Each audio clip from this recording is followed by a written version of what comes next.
I think that religion makes good people consider doing or justify doing bad things. Also, I'd add that it often makes very intelligent people say very stupid things. And it also often makes people do very good things. One thing I've always wanted to ask you is about the subtitle of your well-known book, God is Not Great, which is, I think it's either How or Why Religion Poisons Everything. Yes. Probably How, right? And I've often wondered how literally you mean that. I mean, you don't mean I shouldn't drink this glass of water because everything has been poisoned by religion, right? You're not taking it quite that far.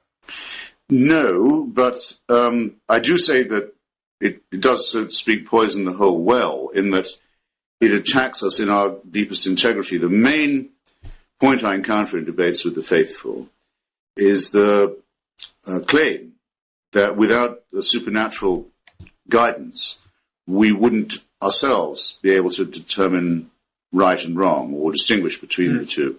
That we're playthings of a dictated morality. And I find that objectionable for so many reasons, but the one I'll isolate for this purpose is that it appears to rob us of our responsibility as well as our integrity. And so, yes, that actually would, once that attack's been made, it will creep into absolutely everything, and I think does. Mm-hmm.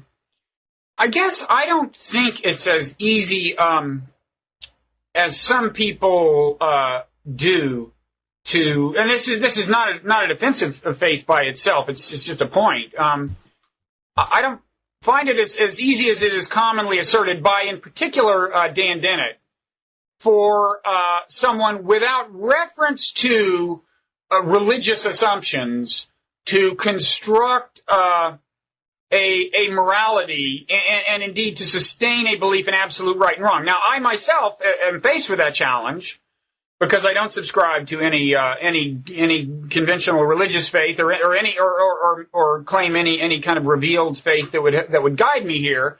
So I'm familiar with the problem of trying to construct on a secular foundation a moral philosophy to live by. I actually think, and I think most philosophers who study what is it called, meta-ethics, I guess, the ultimate foundations of ethics. I think most of them would agree it's a quite contentious question as to whether it is doable. I mean, where do your moral? I mean, you tell me. You, I think, believe in right and wrong in some fairly absolute sense.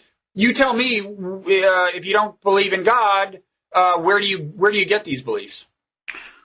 Well, I don't know where I get them from, but I know there were things that I was, so to speak, born knowing and didn't need to have,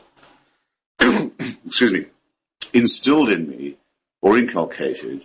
And I think that the origin of them is what's made our civilization possible, which is that as a species, once we left the savannah, it was necessary to have, well, and indeed I'm sure on the savannah as well, to have a certain degree of solidarity, reciprocity, mutual aid. It might sound reductionist to say that it's evolutionarily advantageous to have this. Other species have it too, as we've observed. They have families, they have solidarity in the face of enemies, they care for their children, and so forth. They're young, let's say. It's not peculiar to us, but we have a special awareness of it, and we seem to have a revulsion to the same sorts of things. In other words, to keep it at the primitive level for now, I mean, incest and cannibalism, say, hardly need to be forbidden by any religious code. Some religious codes actually almost mandate them, but they don't last for very long because people who practice incest or cannibalism won't make it. Those societies will collapse, or those tribes will collapse. Now, some people would want to say, I suppose, this sounds a bit cold or a bit mechanistic. I mean, what of altruism and so forth? Well, I can't tell you either why it is that I get pleasure from making a blood donation. But I do. I enjoy doing it. I feel I've done a good thing. Makes my day. In addition to that, I haven't lost a pint of blood, or only for a few minutes. I regain it with a strong cup of tea. But someone else has gained one. And I happen also to have a very rare blood group, so I have a general interest in the blood donor system continuing to function. I don't think there's any need to involve a supernatural being in this, and if there is, then you have to explain why that supernatural being so often wants you to do immoral things. He'll tell you, you must destroy not just the Amalekites militarily and the Midianites, but you must kill all their children and enslave for prostitution their women and so the livestock. If yes, I mean these things are, or you must mutilate the genitals of your children, something that wouldn't naturally occur to me to do. You'll suddenly present you with a baby girl or a baby boy. You think, here's the first thing I've got to do to prove I'm in line with divine morality. I must find a sharp stone and hack around at their genitalia, which appears to suggest, by the way, that the argument from design is also nonsense, because you're born into the world with stuff that God thinks is superfluous, having gone to all that trouble to make you in his image. Yeah. This is nonsense. It's also, I think, wicked nonsense. Yeah, he could have saved himself some trouble by just could. So just redesigning the order. What's obvious to me is, therefore, supernatural morality is not, in fact, supernatural. It's the projection of the man-made onto other human beings. Yeah, I certainly don't deny that. I still think it's not so easy to construct an airtight absolute morality from purely secular premises. Again, I'm in a position where I have to try myself. It just doesn't seem that easy. I mean, you said that there are things that, for whatever reason, feel good. Well, I think the knowledge that we're designed by natural selection should lead us all to cast some suspicion on all the things that naturally feel good. I mean, there's reason to believe that rape under certain circumstances, and certainly killing under certain circumstances, that most of us would not applaud, is natural, and that the impulse to do it is natural. That doesn't mean we should obey the impulse, right? No, when I say it makes me feel good, of course, I don't just mean it gives me a bang, because there are things that I've enjoyed doing that I've also felt bad about doing. I don't think I necessarily want to specify, but I'm sure anyone... Feel free. I'm sure all the customers know roughly what one's talking about, the various kinds of opportunism. But it's a strange thing. One definition of morality, as you know, is what you do when nobody's looking. Conscience is one word for it. That's the one that C.S. Lewis preferred. Adam Smith called it your unseen auditor. You feel that you don't want to be looked at askance by someone you don't actually know, but you can imagine taking a bit of a dim view of what you're doing. There were various attempts at it, but it does seem to be, except for the proportion of socio and psychopathic people in the population, who either get positive pleasure from unkindness to others, or who don't realize that other people are also important. These presumably also are made in God's image, and or are, I would prefer to say, the product of natural selection. But for ordinary discourse, I think it's enough to say that children, indeed, can be seen to have some innate sense of fairness, of what's cruel, of what's nasty, even though it may need some reinforcement. Yeah, but of course we're using cruel and nasty as if the definitions were self-evident, and the whole problem of metaethics is to come up with a premise about what is good to begin with, and then build on that. Well, now, I myself am a utilitarian because I think it's just about self-evident that human happiness, human welfare is a good thing. Yes. But I think if you don't posit something like that, I don't know where you go. And I kind of doubt, although I don't know that you would call yourself a utilitarian. So I don't know where you get your premises. I find utilitarianism a bit thin, but I'm perfectly willing to have as common ground that the obligations of society, the human solidarity, as I prefer to call it, are, if you discharge them, if you live up to them, feel obliged by them, they're good for others and good for you. And it hardly needs to be pointed out that you have an interest in the welfare of other people. For example, I want other people to have good health because I don't want infectious disease in the school my children go to. I don't want everyone to be vaccinated, all this kind of thing. I mean, it's very ABC. The difference is, it seems to me, between that and religion is this. Religion can order good people to do bad things. That's the surprising thing. We'll say you are to consider your homosexual friend less than human. You are to consider women to be an inferior creation. Every monotheism says that at one point or another, sometimes very emphatically. These are not helpful to our evolution at all. In fact, they've gravely retarded. You are to mutilate the genitals of your children, for example. You are to regard infidels as people who should be enslaved or killed. Mm-hmm.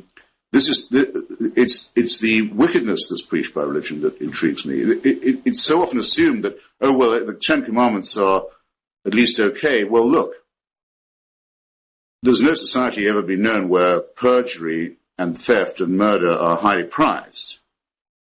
And there were many, many human societies long before the mythical events that are supposed to have occurred in Sinai. We don't need God to tell us that. It takes the same God of Moses to order and license and give a warrant for slavery, rape, genocide, and mutilation. Right. I know. I don't think we do need God to tell us in a fundamental sense to be good. I think that there are various intuitions that you and I would both endorse that are natural. And indeed, there are ethical premises that people everywhere happen upon, regardless of how divergent their religion. So it's hard to attribute that to certainly to any one religion. But I think maybe where we differ is the question of whether religion is necessary to do bad. You're right that religion can order people to murder. Well, so can nationalism. So can anything that is given moral force by people who subscribe to it. And everyone attribute moral force to something, pretty much to something they subscribe to. And when they kill people, they justify it in those terms. Of course. What's not clear to me people do have a tendency to decide that violence is justified in their own case. But if you want a multiplier for racism and nationalism too, if you say that this nation or race has God on its side, I mean, as you know, the belt buckles of every soldier in the German army that organized Hitler's genocidal imperialism, the belt buckle reads "Gott mit uns" in German. God is with us. It's a huge multiplier of what might already be latent in possessive, acquisitive human beings. I think you'll find that's consistent across the board. Of course, most American soldiers were probably believers, and their courage during the war, that very same war, was probably sustained by the belief that they would go to heaven. And I think you would say they were on the right side. So it seems to me that in that case, it's certainly far from being the case that religion was on balance. No, I mean, and of course the Americans won. That's true, but it would support my point that this is man-made, because it can't possibly be that God was on both sides. Well, certainly man-made, Christopher. You're not going to get. You're not going to get an argument with me about that stuff. No, I'm not trying to pick one. I'm just saying it's an I want to get back to the subtitle of your book, How Religion Poisons Everything. It's just not evident to me that it does. So what do you say? I think that religion makes good people consider doing or justify doing bad things. And I'd add that it often makes very intelligent people say very stupid things.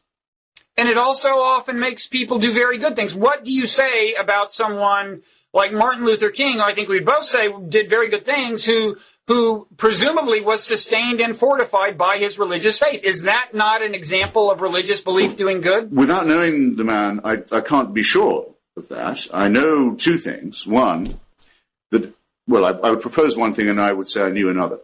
I think it's highly unlikely that he would have been indifferent to the civil rights of black Americans if he wasn't a Christian. After all, most of the people who organized and started the civil rights movement were secularists. They've all been written out of the record now, but the people who actually organized the March on Washington, people like Bayard Rustin, famous social democrat, people like A. Philip Randolph, the great black trade union leader, Walter Reuther of the United Automobile Workers, none of these people were godly in the least. That's the first thing. I don't know. Of course, you don't have to believe in God to believe that African Americans have rights.